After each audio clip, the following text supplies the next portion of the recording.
Hello, everybody. Zach Couples here, physical therapist. And folks, the internet can be a tough place to navigate. There's so much information out there on the internets, and it's hard to figure out what's worthwhile, what isn't. Or not only that, but what exercise equipment would actually be helpful, because there's a lot of exercise equipment out there, folks, that isn't. How do I ensure that I'm getting the best stuff? Well, that's what your boy Big Z is here to help you with today, because folks, we're going to go into the top 10 things that I found on the internet in 2021. These could be research articles, books, exercise equipment, tons of stuff, and that's what we're going to go into right now. And these folks are not just vetted by me, they're vetted by you, the fam, because the fam recognizes fam. See, folks, every Friday I release the weekend goodies to my fam. And these were the top 10 goodies that they thought were most useful. If you like these goodies and you want more, don't worry.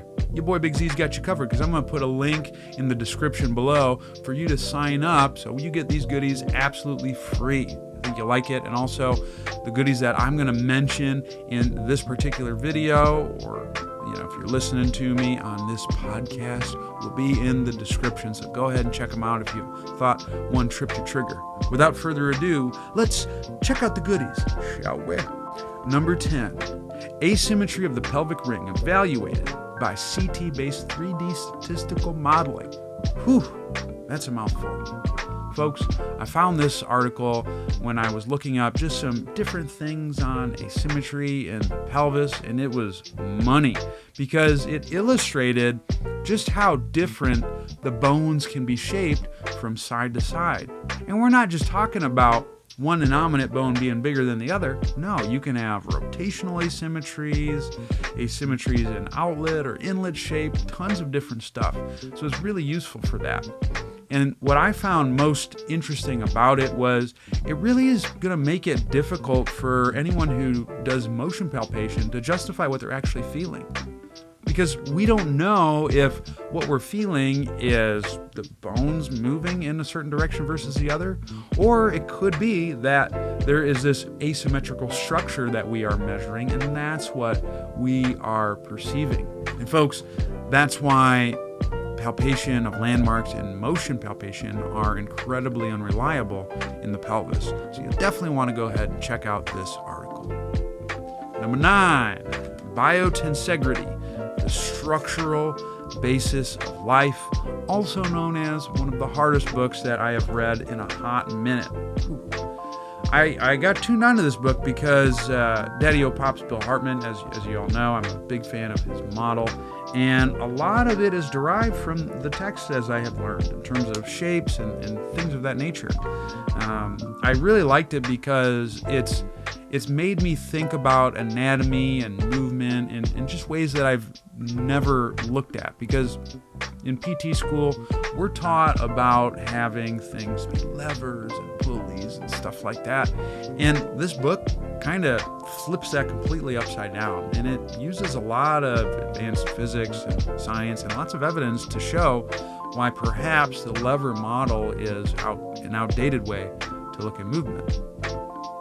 And perhaps instead, we need to look at how our bodies can change shape, morph, manipulate, and adapt to perform a wide variety of movement tasks that we do on our day-to-day. I will tell you, you got to read this puppy super slow and careful, because you'll get lost very easy in this. This is one I'm going to have to reread, especially my highlights, but it's been really cool to just appreciate human movement and anatomy in a completely different and really comprehensive way. So I hope that you dig this book. Number 8, supine cross connect, breakdown cues, and execution. Another Daddy-O Pops Bill Hartman inspired post, who is my mentor. The supine cross connect was a move that I had seen him do at one point in time, and I messed with it with a few of my Supreme clientele, and I loved it. And in this post, it's a YouTube video done by Bill where he goes in depth in terms of what we're trying to accomplish with this move, how to best coach it, what things you need to be sensing, and when to best program it. You definitely want to check this out. It's a really good post by him. I've gotten a lot out of it. Number 7, introduction to joint biomechanics. Folks, did you know your bones never touch? Why is that? You're going to find out in this free PDF that's, I think, a textbook chapter, or it's a research article. I forget what it is.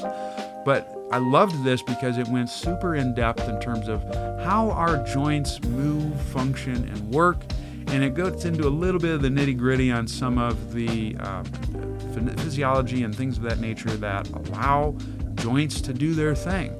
It's a really cool read if you want to better understand fluid dynamics in relationship to the joints and how synovial fluid movement influences our movement capabilities. It's definitely one that you want to check out. Number 6, nasal breathing. How good is your flow? Well, you know, your boy Big Z, he's got way good flow.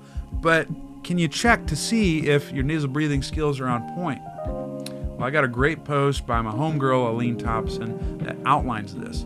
I love it because she really goes in depth into some of the physiology behind nasal breathing in terms of how it works.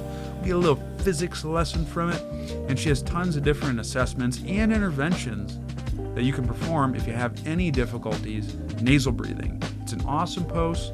If you struggle with being congested or you mouth breathe, you can't nasal breathe for long, it's definitely one that I would give a shot. Number 5, the Replenish Straw Kit. Folks, if you followed me for a hot minute, you know that I am a big fan and have done myofunctional therapy, which is basically physical therapy for the tongue. You need to teach your tongue various skills so it more easily gets up to the roof of the mouth. That's going to help you nasal breathe more effectively. But that's not all the tongue does, folks. Tongue position also influences our ability to chew and swallow. Now here's the issue. You can practice chewing with different exercises. You can practice swallowing with different exercises and making sure you have good tongue placement in those things. But there's a problem. And the problem, folks, is it's really difficult to get enough reps and to be cognizant of being able to perform these actions over the course of the day. Well, that's where the Replenish Straw Kit is really useful. And I don't make money off this, but it's a really good product. I like it because you use the straw and you have to get good tongue placement to get water out of this. So if I just am lazy with my tongue, I get barely any water. So like if you watch what I did there was I sucked on the straw. You see how my cheeks kind of come in.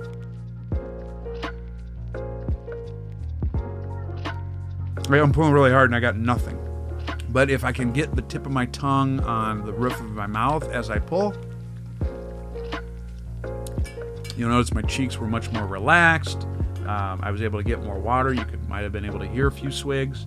So it's awesome. And this has been really useful for me in particular because the swallow exercise is something that I had a difficult time replicating consistently. As a recovering tongue thruster, this has been an essential thing for me to get my swallow on point because I just am able to now get reps all day with using this straw. So it's really cool. I would definitely check it out. Number 4, quad stretch is overrated. 4 better alternatives for mobility, pain, and tight hip flexors. So your quads are tight. You should stretch them, right? No, fam, don't do that. Instead, there's a great post and video that my man, Lance Goyke, put out. It's really comprehensive about dealing with quad tightness. So if you have tight quads, tight knees, hip flexors are whack, you definitely want to check this post out. I like it because he's got really good video, first and foremost.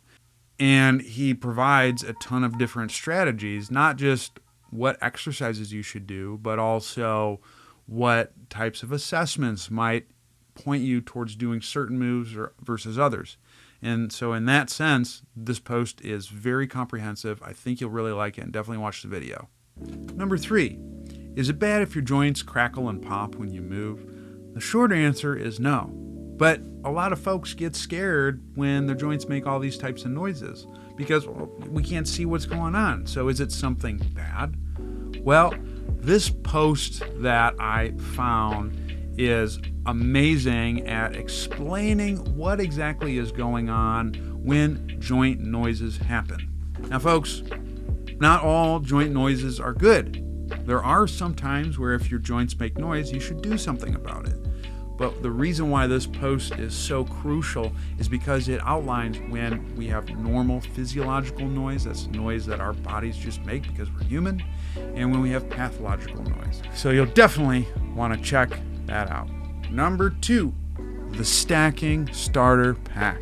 Folks, I get asked so much, Zach, I got this wrong, I have this posture, I have that posture, I can't move in this way, I can't do that. What do I do? Tell me what to do. Folks, most people struggle immensely with the basics. And that's why I created the stacking starter pack. Basically what it is a collection of a lot of the exercise that I program for people in the beginning. And if you're uncertain where to start with improving your movement capabilities, I would just get black belt at all of the moves that are in the stacking starter pack. It's awesome. It's a playlist on my YouTube. I think you'll really like it. And it's a really good warm-up. So master these, and I bet your stacking skills will be on point, and you'll be moving like a frickin' rock star. And the number 1 goodie from 2021 is the squat wedgies. Folks, you might know that your boy Big Z is all about elevating the heels when it comes to all things squatting, split squatting, really anything that requires your body to stay more vertical. And the reason why is because elevating the heels places the extremity in a more externally rotated position. Your leg is more externally rotated. That's going to make it easier for you to drop straight down. The problem is it can be really difficult to find good ramps to utilize, especially portable ones. And folks, squat wedgies, these are some of the best that I've come across that are portable and effective for especially single leg based moves. And the thing when it comes to finding a good ramp is you want to make sure that your entire foot is covered on the ramp. And the reason why I say that is because a lot of times people just put their heel on something and elevate it. But depending on your foot shape and things of that nature, you might end up extending the big toe. And when you extend the big toe, that's going to create the windlass mechanism in the foot, and it's going to keep your arch high, which as I descend into a squat, the arch does flatten to some extent. Whereas if I'm on a ramp, like so, well then what's going to happen is now I don't have that problem, and I can have the muscle actions and movement actions and foot actions that should be occurring when I'm doing something like a squat. So these are really good. I'm a big fan of the squat wedgies. They're some of the best, and I like it because these are huge. So most feet can fit on these ramps. I will say for myself, I pretty much use these if there's something that's more single leg or it's a lighter weight. My buddy Eric, who has made these and got these for me, he has squatted some fairly heavy weights with them. I just have gravitated more towards the single leg stuff with them personally, but he says they're safe. If you don't want to get a bazillion different ramps, these would be a really good one to go ahead and check out. And that's it, folks. Those are the top 10 goodies that your boy found on the internets in 2021.